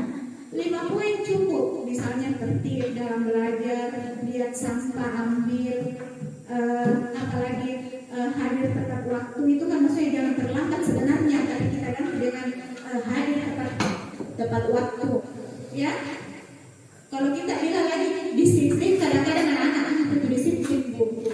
Jangankan mungkin anak-anak saya yang masih tinggalnya di keramaian itu bahkan tidak bisa memahami apa itu jasmani dan rohani, masih bingung. Jadi contoh yang dikatakan oleh Pak Adi bahwa kalau mengadakan kita segitiga restitusi jamin dipakai tadi kata-katanya Pak Rahyu. Nanti nak jawab juga anak-anak tadi dengan bahasa Indonesia yang sesuai EDD. Saya tidak pernah melakukannya bu. Nah, jadi pakai nanti saja bahasanya orang selalu musuh. Tidak usah dipakai bahasanya orang Jakarta dan kadang-kadang anak-anak. Jadi gunakan bahasa yang bisa dipahami anak-anak, yang bisa dimengerti, sehingga tadi visinya Pak Rahim itu tentang numerasi, literasinya sudah hijau, numerasinya masih rendah. Berarti apa kira-kira itu yang belum dimiliki di profil pelajar Pancasila? Belum bisa bernalar kritis. Jadi bisa kita nanti cari lagi P5 yang dimensinya bernalar kritis supaya anak-anak tak lebih bisa lagi. Tapi disesuaikan lagi dengan usia anak-anak yang akan mengikuti P5, ya. Tapi lumayan itu kalau literasinya sudah hijau, di sekolah aku belum hijau-hijau, masih tetap orange literasinya, walaupun selalu naik tapi sedikit naiknya. Mungkin karena banyak sekali, karena di sekolah aku 45 orang yang jadi sampel. Kalau di sini berapa orang? Ini 11 nanti. 11. Kalau kami di sekolah itu 45 dan itu bagus lagi kalau Sudah disebutkan. Oh. Paling sampelnya di. iya. Jadi bagus itu kalau yang terpilih yang namanya sekolah itu makanya berada dikenal lagi berdiferensiasi karena dalam satu kelas itu kebutuhan kemudian pemahaman awalnya anak-anak, makanya kita perlu tes diagnostik tadi untuk memahami si A dia KTP-nya tidak boleh 70 ini, dia hanya sanggup 50. Oke, kalau dia sudah mencapai 50 aman. Bahkan saya bilang Pak, kalau seandainya saya ini yang jadi kepala sekolah SD kelas 1, 2, 3 cari itu saja. Iya. Bahasa Inggris apa lagi? Jadi calis itu sudah cukup memadai sekali kalau dia sudah baca tulis itu. Bacanya itu bukan sekedar terima kasih, tapi dia tahu dan apa itu ada ucapan terima kasih. Jadi itu namanya berliterasi. Baca buku, dibaca saja begitu. Itu bukan literasi, namanya itu membaca. Jadi literasi itu dia paham apa yang dia baca, kemudian dia bisa mengungkapkan ulang di depan apa yang hasil bacaannya dan mempraktekkan. Itu namanya literasi. Misalnya ada tertulis di situ, lompat sebanyak 2 kali. Ya, kemudian anak-anak baca itu lompat sebanyak 2 kali. Apa yang tertulis di sana? Kita bisa bertanya, apa yang tertulis di sana? Disuruh lompat 2 kali bu. Nah, bagaimana? Coba praktek. Ketika dia sudah bisa mempraktekkan, lulus dalam hal loncat 2 kali. Seperti itu, jadi banyak cerita-cerita anak-anak yang kayak begini. Saya cerita-cerita dongeng-dongeng begitu. Dari cerita dongeng bisa menghayal, oh ini namanya si kancil, oh lompat, berarti sambil membaca dia menghayalkan itu kancil melompat. Jadi jangan demikian tinggi-tinggi sekali bahasanya kayak yang sekarang di buku-buku itu terlalu tinggi. Boleh berkreasi Bapak Ibu, berkreasi bikin saja. Kalau perlu bikin cerita sendiri di situ yang misalnya ada satu objek atau cerita nih dia berangkat, boleh juga dia bikin sendiri cerita, dia baca kemudian dia sampaikan sama temannya yang mendengar itu disuruh apa tadi enakan dia waktunya sebelum berangkat ke sekolah ini. Jadi yang ini bercerita, ini mendengar, setelah dia bercerita ditanya ulang kembali, dia bisa ceritakan kembali, oh apa yang enakan dia ini sebelum berangkat ke sekolah. Sebenarnya itu sederhana tapi akan jauh lebih bermakna dibanding itu ceritanya di sana gedung-gedung tinggi. Anak-anak kan tak pernah lihat gedung-gedung tinggi, gedung-gedung pencakar langit. Pernah dilihat gedung pencakar langit? Kita uji maksudnya itu pencakar langit, nah cakar di langit. Jadi gedung pencakar langit itu kalau berdiri di bawahnya kayaknya sampai di langit, yang kayak gedung tertinggi di dunia itu. Tapi tidak bisa juga tidak disampaikan sama anak-anak bahwa ada ini namanya gedung pencakar langit. Kalau di Dubai sana ada namanya Burj Khalifa, gedung pencakar langit yang tertinggi di dunia. Nah, kalau di sini bisa kita tunjukkan di sana ada kan, di sini bisa lulus pohon yang paling tinggi yang kalau dilihat kayak mencakar langit. Nah, sampai satu ternyata itu maksudnya pencakar langit, sesuatu yang tinggi yang kayak hampir tidak dapat itu langit. Bisa gitu ada sana pohon maksud pencakar langit kayak kalau bisa lulus ada durian. Jadi anak-anak kita aja saja yang kontekstual yang bisa nanti hari-hari di sini jadi gampang paham.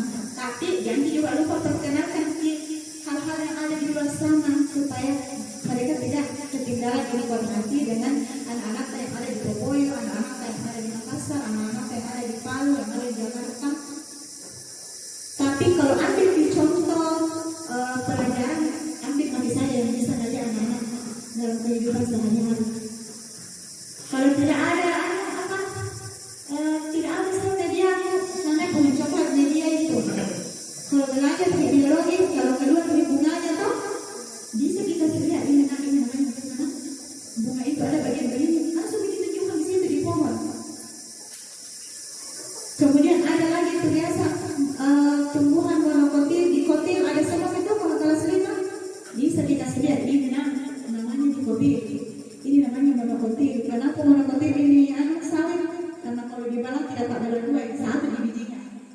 Bisa dah lihat. Bandingkan dengan apa? Apalagi yang monokotil yang ada di wilayah sini itu kita lihat. Supaya anak tadi bisa paham. Ya? Jadi gunakan saya banyak sekali di sini. Kalau begitu itu di sana dalam satu tanda sawit itu berapa bijinya? Berapa dihitung di situ? Misalnya ada 50 biji itu satu tanda, nah itu matematika lagi 50 biji Bu, satu tanda itu saya 50 biji. Kalau misalnya panen itu 5 tanda berapa biji bisa buat, itu matematika. Itu numerasi juga itu gampang lagi, itu sendiri di situ supaya lebih bermakna. Ya, jadi mungkin itu di penguatan yang bisa saya sampaikan karena tadi sudah sangat lengkap sekali yang disampaikan Pak Kepse, lengkap dengan contoh-contohnya. Nah, ajak lagi juga berbagi kasus sampai kita bisa paham, oh kayaknya di sini saya penghukum. Bu, bagaimana kalau penghukum? Sesekali jadi namanya manusia biasa kalau lagi pagi-pagi ribut sama anak atau datang lagi anak-anak terlambat tidak pakai sepatu, kadang-kadang memang muncul itu. Tapi yang penting jangan setiap hari. Jadi setiap hari, kadang-kadang ada kali manajer sesekali turun mungkin tidak salah kasih kali-kali ke anak-anak. Tapi saya yakin di sini karena masih jauh dari gadget kayaknya dia mulai juga. Jadi berarti kalau mulai nih gadget anak-anak waspada tidak baik. Jadi demikian mungkin karena mengingat waktu karena lambat sekali sampai di sini karena biasa Bapak tadi bawa motor kalau ada yang lalu dan bilang kayaknya yang punya kampung itu di sini. Kalau kami tuh hati-hati sekali pelan-pelan. Jadi demikian terima kasih banyak atas waktunya, perhatiannya sudah menyita banyak waktunya Bapak, Ibu semua. Saya ucapkan banyak terima kasih. Semoga apa yang kita kerjakan hari ini bisa bermanfaat untuk peningkatan kualitas pembelajaran di sekolah kita SDN Kecil Salunusu. Jadi sekali lagi pesan saya, SDN Salunusu boleh kecil namanya, tapi semangat dan prestasinya tidak boleh kalah dengan sekolah negeri yang tidak ada kecilnya di sana. Oke, Bapak Ibu. Jadi demikian. Assalamualaikum warahmatullahi wabarakatuh.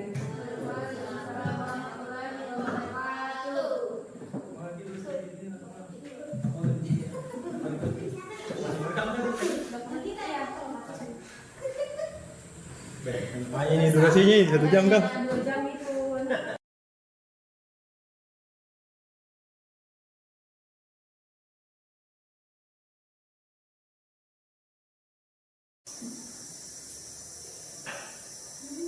Jadi kesempatan ini kita akan mempertegas lagi. Ada yang namanya keyakinan apa itu keyakinan kelas? Keyakinan. Hira, kenapa Hira? Apa itu keyakinan? Dari kata yakin. Apa itu yakin? Percaya. Percaya itu di mana? Di otak, di kepala, atau di hati? Di kepala. Hah? Kepala. Di hati. Kenapa di hati? Contoh. Siapa di sini yang percaya surga dan neraka?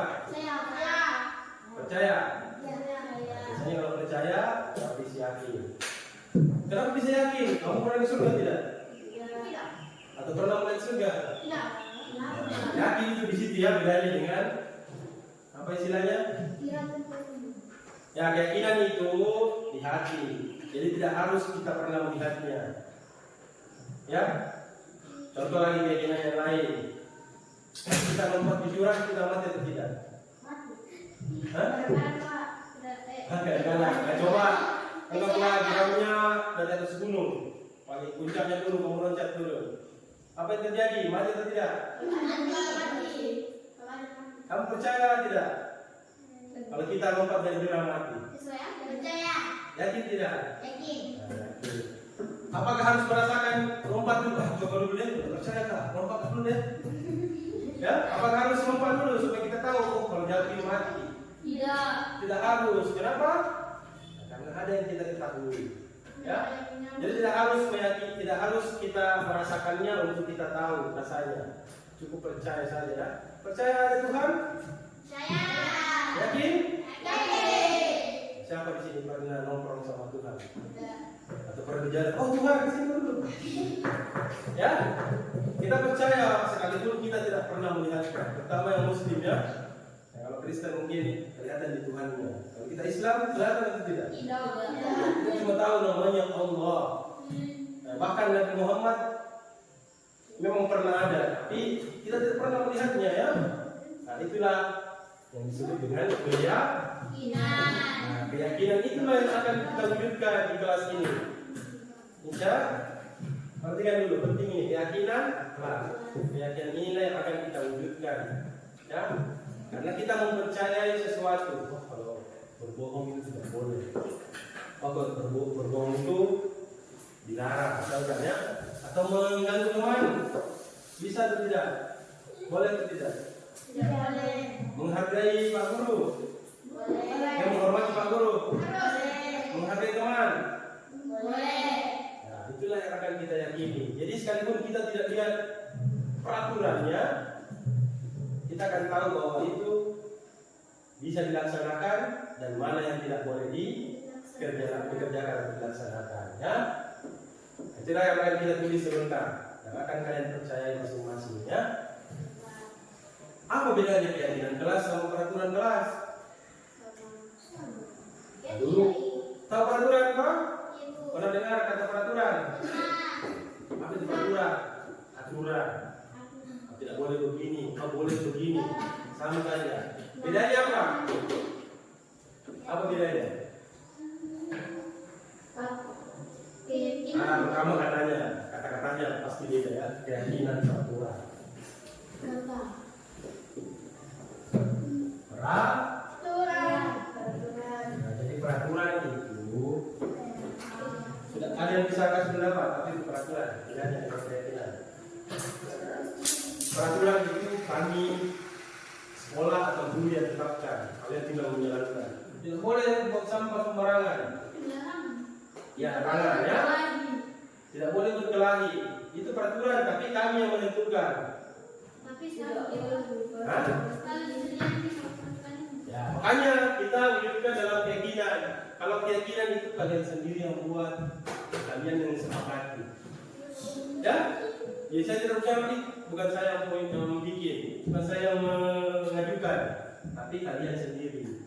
Kalau peraturan sifatnya memaksa, jadi saya paksa misalkan, akhirnya jangan terlambat di sekolah.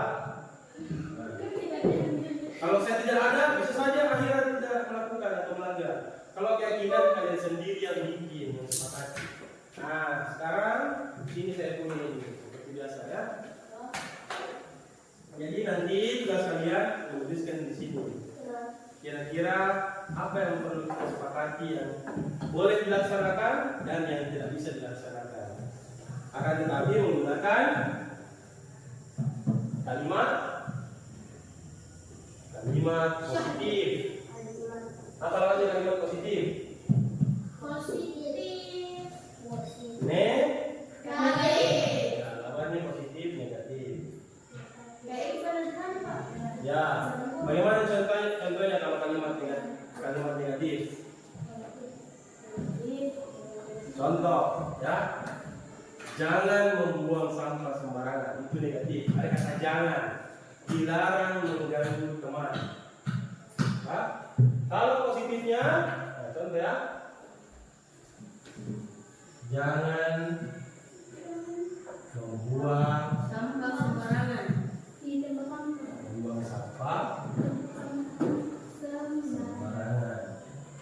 Nah, ini negatif, ya.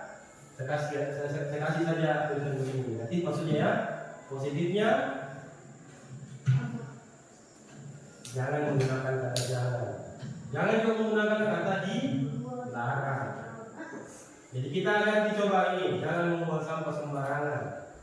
Jadi apa kira-kira? Tidak boleh. Tidak boleh juga tidak. Masih negatif ya. Hah? Membuang sampah pada membuang sampah. Jangan ada kata melarang. Jangan, tidak boleh, dilarang. Nah itu negatif semua. Membuang sampah pada. Nah, kira-kira apa yang perlu kita taati, apa yang perlu kita hindari. Sudah sekalian di sini menulis tadi ya. Jangan pakai kata dilarang ya. Contoh lain. Jangan membuat keributan di kelas. Nah, itu negatif. Kalau positifnya bagaimana? Menjaga ketertiban kelas atau Menjaga yang baik sekolah. ya seperti itu ya. Oke, berikan saja. Terus kalimatnya harus singkat. Jangan kalimatnya. Dilarang membuang sampah pada tempatnya. Jangan membuang sampah sembarangan karena membuang sampah adalah ini banyak. Ini, ya, pendek saja ya. Cukup 3 atau 4 kata paling banyak. Tidak usah di sini negatifnya, langsung positif. Begini ya. Dilarang membuang sampah sembarangan. Diganti dengan membuang sampah pada tempatnya. Dilarang membuat apa? Dilarang membuat keributan tadi. Ya, menjaga atau harap benar.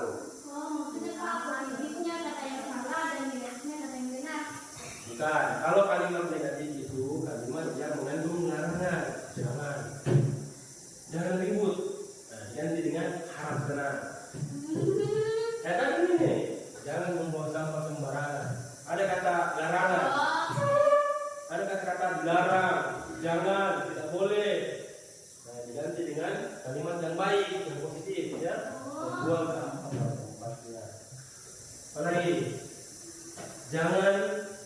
terlambat. Nah, diganti dengan datang tepat waktu, datang ke sekolah tepat waktu. Ya, jangan terlambat. Ya, diganti dengan datang atau hadir tepat waktu di sekolah. Oke? Ya, nah, ikat tangan dulu sekalian. Ada yang butuh dua, oke, silakan. Kira-kira apa yang perlu dilakukan di kelas ini?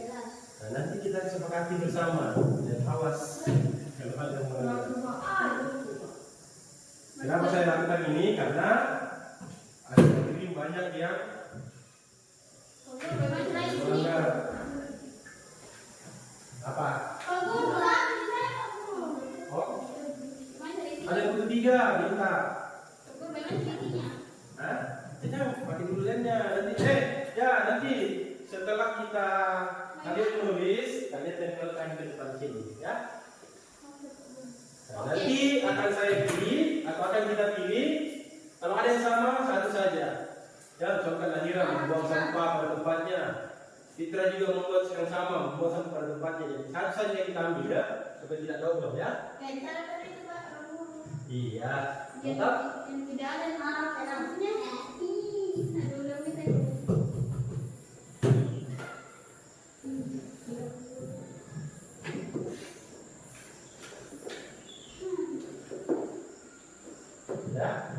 Ya sudah dulu ya. Apa yang perlu kita taati? Taat, tahu kata taat? Kita patuhi di kelas ini. Jadi nanti tidak perlu lagi diperhatikan. Boleh Pak, membuang sampah pada tempatnya. Ada ternyata keyakinan kelas kita membuang sampah pada tempatnya.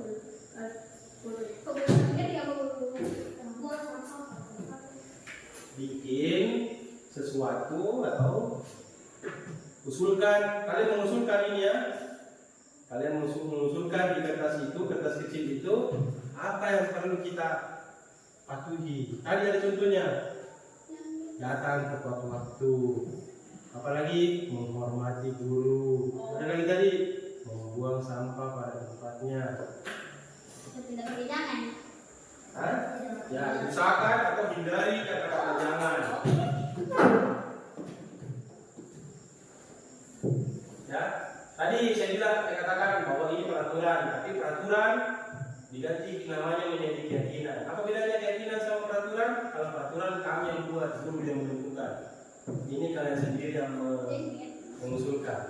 Jadi contoh akhirnya mengusulkan membuang sampah pada tempatnya, tiba-tiba dia sendiri yang membuang sampah sembarangan. Berarti dia melanggar katanya sendiri. Ya, silakan kerjakan dulu.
Masih ada yang menggunakan kata dilarang. Ada langsung menggunakan kata dilarang. Jangan mengganggu, membantah Kalau yang membantah guru apa bagus kata gantinya? Kalimat penggantinya. Jangan membantah Pak Guru, diganti dengan apa bagusnya? Karena itu masih kalimat negatif. Hah? Mematuhi Pak Guru atau menghormati Pak Guru, ya. Jangan pakai kata jangan, ya. Datang ke kelas tepat waktu, bagus.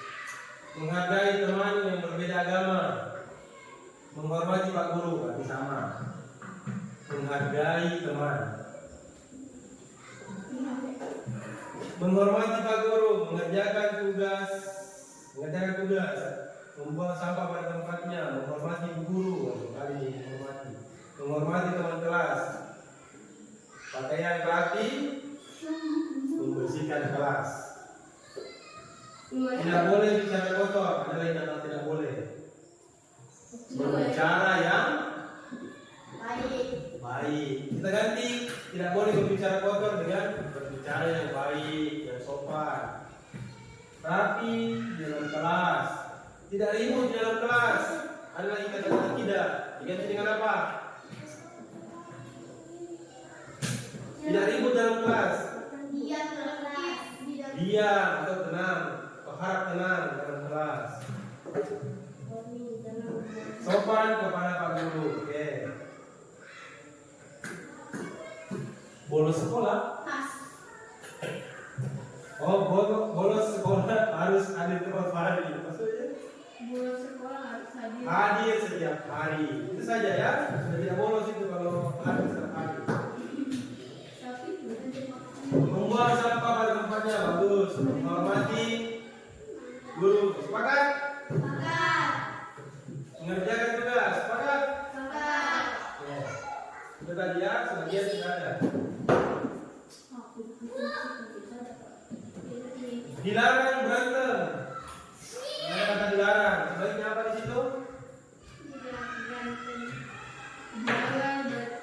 Ada lagi kata jangan. Dilarang berantem. Sebaiknya apa di situ? Menghargai sesama. Sepakat? Menghargai sesama. Menghargai teman. Tertib dalam kelas. Dan tertib. Ya, tidak keliburan dalam kelas. Tertib di tempatnya saja. Kecuali kalau sudah mau istirahat, ada istirahat ya. Tertib dalam kelas. Sepakat? Ya, bagus. Tidak boleh berkata tidak. Karena bikin malu sekolah. Ada ya, tadi ya, jarang berantem diganti dengan menghargai teman. Membuang sampah pada tempatnya. Sepakat? Awas, kalau ada lagi yang buang sampah sembarangan. Membuang angin pada tempatnya. Ada tulis siapa ini? Membuang angin pada tempatnya. Nah, jadi kalau tiba-tiba, berarti tidak sepakat melanggar apa yang kita telah sepakati. Ya, baik yang sama ya. Membersihkan kelas bagian piket. Sepakat? Menghias dalam kelas. Apa itu menghias? Tadi ya, over, bikin kelas semakin cantik, semakin nyaman untuk dipandang. Rajin ke sekolah. Ada hadir tepat waktu, ini rajinnya. Rajin ke sekolah, sepakat? Bukan sepakat? Nah, awas nah ini. Kamu yang tulis begini nih, bukan? Rajin ke sekolah. Rajin ke sekolah, melakukan belajar ke sekolah. Jadi asal sekolah saja. Nah, ini yang penting. Kompak, sama juga ya. Kompak dan menyayangi teman, dan menghargai teman. Sepakat?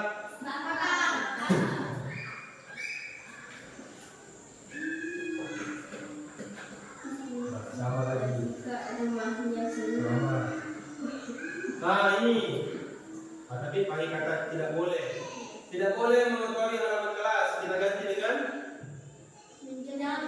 Menjaga dalam kelas. menjaga menjaga halaman kelas atau menjaga kebersihan halaman kelas. Sepakat? Sendiri yang membuat ya. Dilarang mengotori dinding kelas. Nah, masih ada kata dilarang. Terus siapa? Jangan juga ada bicara. Menjaga kebersihan dinding Kelas. sekolahnya tadi ilmu STEM begini. Ini Siapa itu perbuatan? tidak paham. Sebenarnya monyet. Berbicara yang sopan saat di depan guru. Sepakat? Depan guru bukan cuma saya, tapi ibu guru yang lain tidak ada yang masuk di kelasmu. Tidak memperhatikan guru saat menjelaskan. Nah, ada kata tidak. Harusnya apa di situ? Cukup memperhatikan guru pada saat menjelaskan. Akhirnya, perhatikan guru pada saat menjelaskan. Sepakat? Kalau guru sudah bicara, perhatikan. Jangan gosip sendiri di belakang.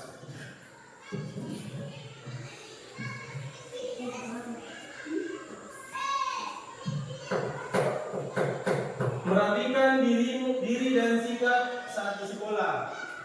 Maksudnya itu ya, rapi ketika ke sekolah. Rapi lengkap juga berarti ya. Siap? Laksanakan? Oke, sepakat ya. Jadi kalau dari sekolah tidak bawa atau tidak lengkap atributnya, tidak pakai dasi, tidak pakai topi, itu berarti melanggar apa yang kalian sendiri usulkan. Pernah mendengar kata-kata seperti ini? Menjilat ludah sendiri. Pernah. Ada peribahasa yang mengatakan begitu ya, ada kata-kata bijak. Menjilat, bagaikan menjilat ludah sendiri. Apa itu maksudnya? Kayak dibilang orang sombong banyak aktivitas sombong. Ya, seperti itu ya. Mengerjakan, melakukan apa yang dia larang atau ya katakan kepada orang. Contoh ya, kamu itu tidak pernah atau sering membolos ke sekolah, kan ternyata dia sendiri yang membolos. Nah, itu sama saja dengan menjilat kuda. Bagaimana itu kuda sendiri dijilat? Oh, jilat kuda sendiri? Tidak. Ya, bagus kalau masih di mulutnya, tapi kalau sudah dibuang baru jilat tadi. Nah, ya, dengan posisi berat. Ya, jadi kita mengerjakan juga apa yang kita katakan. Sholat tuh, sendiri tidak sholat. Bersihkan kok, apa kau ini malas? Dia sendiri pas tiketnya tidak membersihkan. Nah, itu sama dengan menjilat tidak sama. Sekali dia membuang sampah pada tempatnya, berarti awas ya. Hampir setiap orang yang membutuhkan membuang sampah pada tempatnya. Bisa dibantu Pak. Itu harus dijaga. Membuang sampah pada tempatnya. Membaca buku.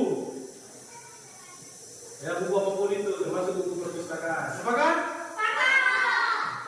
Ada yang usulkan membaca buku. Ya, berarti ke sekolah bukan cuma belajar, tapi kali-kali ke perpustakaan. Kalau baca buku yang di sini juga ada apa-apa.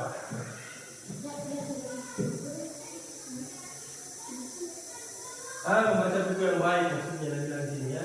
Buku apa yang tidak baik? Buku apa yang tidak baik? Buku Ini membaca buku yang baik, berarti ada buku yang tidak baik. 1, 2, 3. Membaca buku yang baik yang mana itu? Baik dulu. Oh, maksudnya mungkin ini kalau membaca buku baik-baik bukunya. Ya, jawab. Oke. Ada bahasa begitu ya? Baca buku bagus caranya membaca buku sopan. Dari pas selesai. Apa ini? Lempar. Simpan buku tempatnya dengan baik. Anggaplah saudaramu sendiri atau barang kepunyaanmu sendiri. Taruh dengan baik ya. Nah, itu maksudnya mungkin membaca yang baik ya. Bukan bukunya yang tidak baik ya.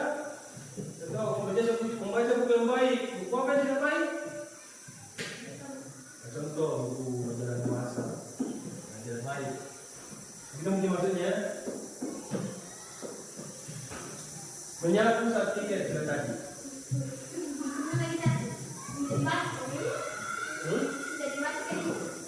Sama dia menyapu saat tidak tiket. Sudah tadi toh? Membersihkan saat tiket. Sudah tadi. berarti sudah ada. Kayak ini membuang sampah pada tempatnya sudah ada. Menghargai teman saat bermain. Menghargai teman saat bermain. Ada juga yang menghargai teman saat kelas. Ada yang menghargai saat bermain. Bagaimana saat bermain? Temannya sedang bermain, main apa itu? Main karet, ada laki-laki ganggu. Berarti tidak menghargai temannya saat ini ya. Sepakat? Manuel, kalau temanmu sedang bermain, jangan kamu ganggu ya. Karena di sini ada tulisannya menghargai teman saat bermain. Pulang tepat waktu. Kalau tadi ada hadir tepat waktu, ini pulang tepat waktu. Bagus juga ini usulannya. Ya, belum waktunya pulang sudah pulang. Nah, ini pulang tepat waktu. Kalau sudah diizinkan pulang, sudah waktunya pulang, baru pulang ya. Sepakat? Apa yang sudah pulang duluan? Nah, di kelas ini. Noel. Belum waktunya datang kakaknya jemputin, pulang duluan. Nah, awas, kamu enggak ada saya di sini. Pulang tepat upacara pada hari waktunya. Wah, upacara. Ikut apel maksudnya ini ya. Kalau apel datang. Kalau apel jangan berkeliaran maksudnya ya. Membawa buku sesuai jadwal kelas. Membawa buku sesuai jadwal kelas. Apa maksudnya itu? Ya, kalau waktunya belajar bahasa Inggris atau disuruh kerjakan dengan bahasa Inggris, dibawa bukunya ya. Sepakat? Citra, sepakat? Citra sekalian. Sepakat? Citra, sepakat? Mantap. Lengkap ke sekolah sama tadi ya. Lengkap ke ini juga minta izin sebelum keluar kelas ya. Sementara Pak Guru menjelaskan, kita keluar saja. Keluar deh. Izin dulu Pak, izin. Minta izin juga kalau diizinkan. Jangan minta izin Pak, izin. Nggak boleh. Kita keluar Pak. Itu namanya melawan ya. Minta izin itu belum tentu dikasih ya. Sama kalau minta maaf. Minta maaf Kak, maafkan itu, ya? Nah itu bahaya juga ya, kalau kita berbuat tidak baik sama orang. Kalau kita minta maaf, belum tentu dimaafkan ya. Selama belum dimaafkan, itu masih menjadi dosa. Nah, misalkan siapa Ahira lewat siapa Ahira di depannya, jatuh Haida, ompong misalkan. Ompong sekarang giginya. Nah, maka dendamlah dia dalam hatinya. Tidak akan kumaafkan kamu sampai hari kiamat. Akhirnya merasa bersalah ya, datang ke temannya. Ya, maafkan. Saya maafkan. Tidak maafkan kau, biar anak cucumu tidak maafkan. Ya? Nah itu sama dengan minta izin. Minta izin juga belum tentu dikasih. Namanya saja minta maaf, minta izin. Ya? Kalau tidak diizinkan, maafkan, jangan keluar. Ya? Sepakat ya, izin sebelum keluar kelas. Sepakat? Oke. Sudah juga. Berteman dengan siapapun. Ya, maksudnya sama dengan kita lihat. Sama dengan ini, pasti dengan yang mulai ini. Yang mulai ini, bukan ya. Menghargai, ngabdan. Menghargai teman yang berbeda agama. Sama saja dengan ini ya. Tadi berteman dengan siapapun, ya. Berteman dengan guru sendiri, berteman dengan dia berteman dengan siapapun. Tidak mau berteman sama kamu karena kamu berisiko. Kamu jelek tuh. Sama kalau berjumpa itu. Kalau jelek jangan cemburu. Apa? Ada permainan enggak? Apa itu?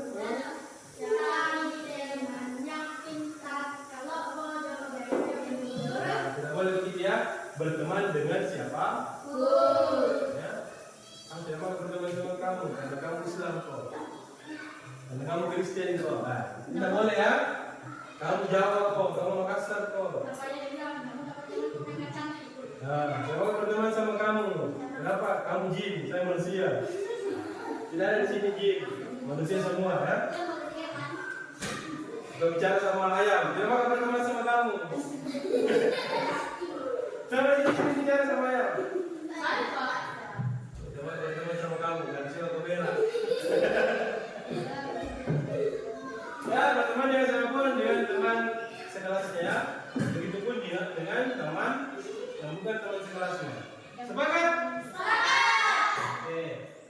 Terakhir, membabat di luar kelas. Apa dibabat di luar kelas? Maksudnya memangkas rumput mungkin ya? Membabat ini kau?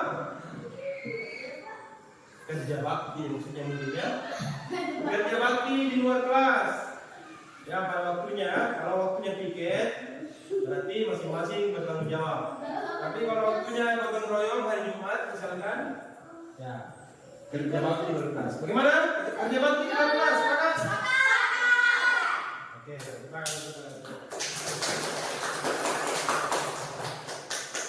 sampai bisa ulang apa saja yang tadi disebutkan. Yang kalian ingat saja.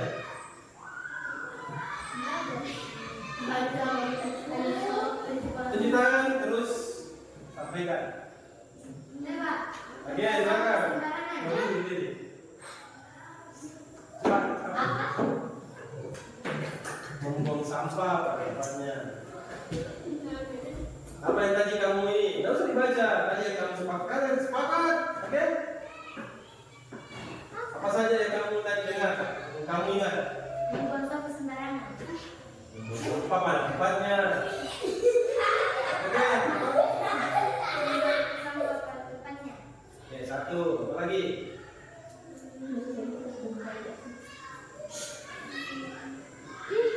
Banyaknya lagi. Apa lagi?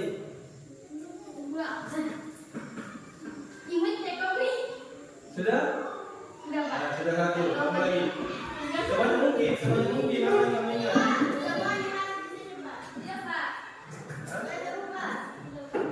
Iya.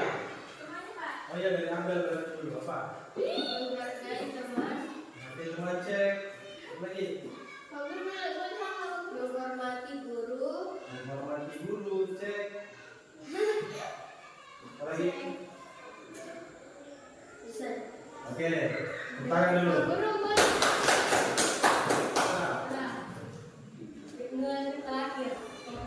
Bermerah.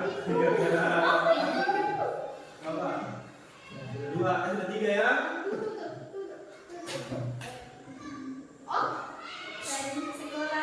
Ya, lanjut ke sekolah. Empat, cek.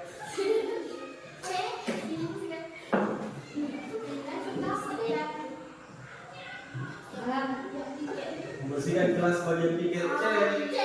Lima.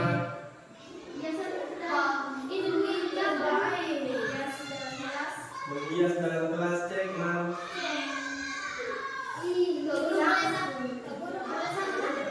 Boleh. Hah? Kerja bakti dalam kelas, cek. Tujuh. Banyak. Udah? Oke, tangan. Nah, kita ulangi lagi kalau sebutkan saja supaya diingat lagi kembali sama teman. Nanya ya. Semua katanya tadi bilang seperti itu. Tidak apa-apa memang karena sudah kan dia duluan datang sini semua. Iya. Iya. Menghormati guru saat sedang mengajar. Menghormati guru saat mengajar, cek. Apa nih? Live dulu guys. Masih di mana? Ikuti.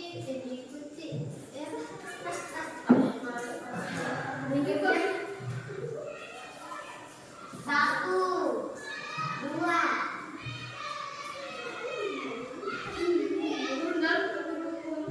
Cek.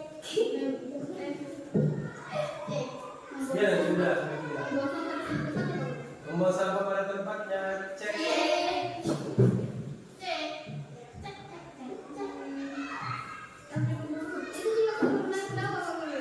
Oke, sudah? Ya Pak Guru. Depan saya.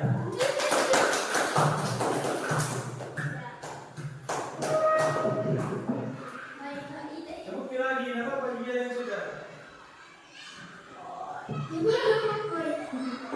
Datang ke sekolah tepat waktu. Cek. Cek. Sopan saat berada di depan guru. Cek. Itu sih. Apa lagi?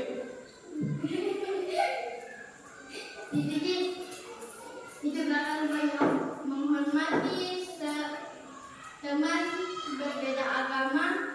Cek. Siap. Oke. Kawan, sudah. Ayo sudah ya. Kamu kan bisa.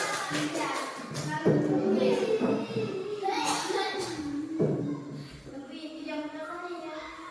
Jadi ini guys. Apa? Membaca buku. Cek. Baca buku. Cek. Cek. Cek. Mulai tepat waktu. Cek. Cek. Oke, tangan. Terakhir tangan untuk kalian semua. Oh, dua ya. Ya,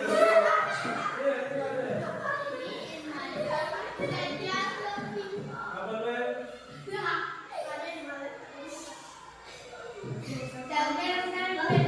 Nomor sampai tempat cek.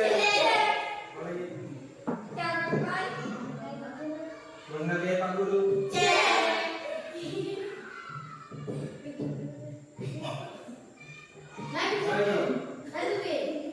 Satu lagi pada apa? Cek. Oke, tepuk tangan untuk kalian semua. Oke, jadi ini saya ambil, saya perbaiki nanti ya. Saya pilih-pilih warna yang bukan saya pilih ya, maksudnya kalau ada yang double, ada yang ganda, nah, saya sebutkan saja ya. Karena terlalu banyak kalau ini bagi semua sudah kita bingung apa itu keyakinan kelas. Nah, nanti keyakinan kelas kita akan kita tempel di sini. Ya, oke, sekali lagi, sepakat?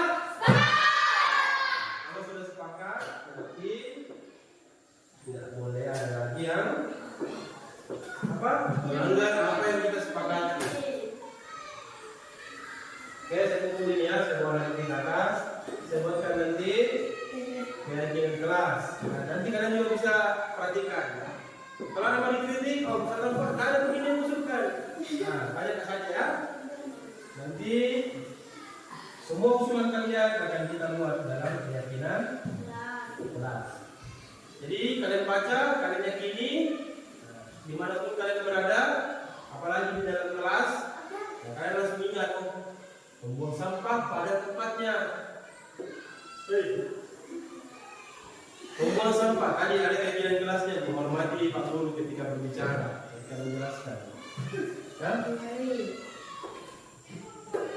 Bukan cuma saya, sama semua yang mengajar di sini ya. Ibu guru yang masuk berarti ibu guru yang dihargai, dihormati.